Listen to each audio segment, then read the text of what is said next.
In the ancient world, conquest meant territory, land, control, expanding the map. That's how the Romans thought, how they fought. But Caesar, he understood something deeper. Sometimes the most powerful conquest isn't about taking land, it's about taking control of the story. And that's why he built a bridge over the Rhine. In 55 BCE, Caesar was finishing up his campaigns in Gaul. Victories stacked on victories. His legions had crushed the Nervi, subdued the Belgae, and marched through hostile territory like it was a training ground. But across the Rhine, on the other side of that dark, swirling river, were the Germanic tribes, a looming threat, unconquered, unimpressed. They knew of Rome's might, but they didn't fear it. Their warriors crossed the river occasionally, raiding, challenging. And for Caesar, it wasn't just an inconvenience, it was a challenge to Rome's authority. The traditional Roman mindset was clear. Bring your enemies to battle, defeat them, and take their land. But the Germans didn't play that game. They didn't build cities to siege or fortresses to conquer. They were mobile. Tribes that moved with the seasons, scattering into the forest at the first sign of trouble. Rome couldn't afford a long-term war against shadows. Caesar knew that, but he also knew that doing nothing wasn't an option. The problem wasn't the Germanic tribes. It was perception. It was letting the world believe that Rome feared the river, that the mighty republic wouldn't cross a line drawn by nature. And Caesar wasn't just fighting tribes. He was fighting the image of weakness.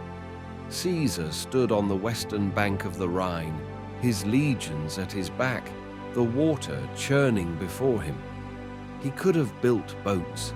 He could have sent a quick raiding party. That would have been practical, efficient. But Caesar didn't just want to cross. He wanted to leave a mark. He ordered his engineers to build a bridge, a massive wooden structure stretching across the river, over 1,000 feet long, anchored with thick timber pilings driven deep into the riverbed. It wasn't just a path, it was a statement, a Roman bridge over the Rhine, something no one thought was possible. The construction began. Trees felled, logs shaped, ropes pulled tight. The legions didn't complain. They saw the purpose. They were building not just for function, but for pride. 10 days later, the bridge stood, solid, towering, unmistakably Roman.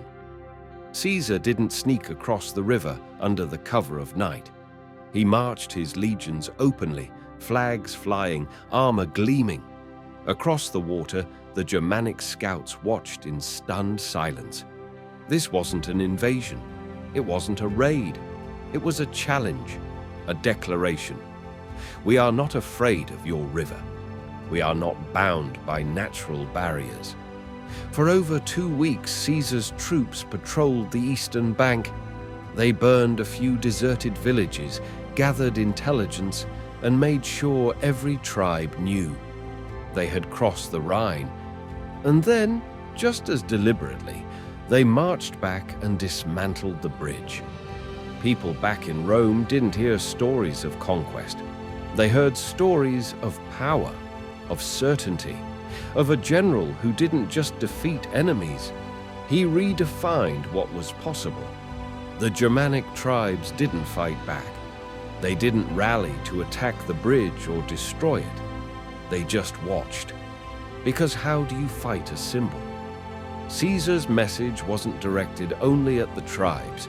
It was aimed at the whole world, at Rome, at his rivals. He didn't need to subjugate the Germans to prove his strength.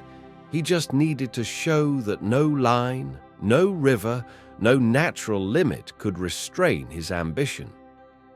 When Caesar returned to Rome, he didn't boast about slaughtering enemies. He spoke about crossing the Rhine, about Roman engineering, Roman courage, about proving that Rome feared nothing, and that was enough. The Senate, even those who hated him, had to acknowledge the audacity of it. The people whispered his name with admiration and awe. He wasn't just a conqueror, he was a force that didn't recognize limits. The Germanic tribes, meanwhile, pulled back from the Rhine, no longer crossing as freely as before. They didn't know if Caesar would return. They only knew he could. Caesar knew that force isn't always the answer. Sometimes the most potent move is the one that provokes without striking. It's not about conquering ground, it's about conquering perception.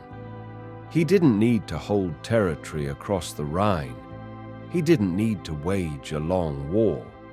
He needed the world to know that the river didn't stop Rome, and, by extension, didn't stop him. Sometimes the boldest statement isn't in taking something, it's in proving that you can. That's the difference between being a conqueror and being a symbol. Caesar's bridge was never just wood and nails. It was a declaration of mindset, the kind that doesn't wait for opportunity, it builds it.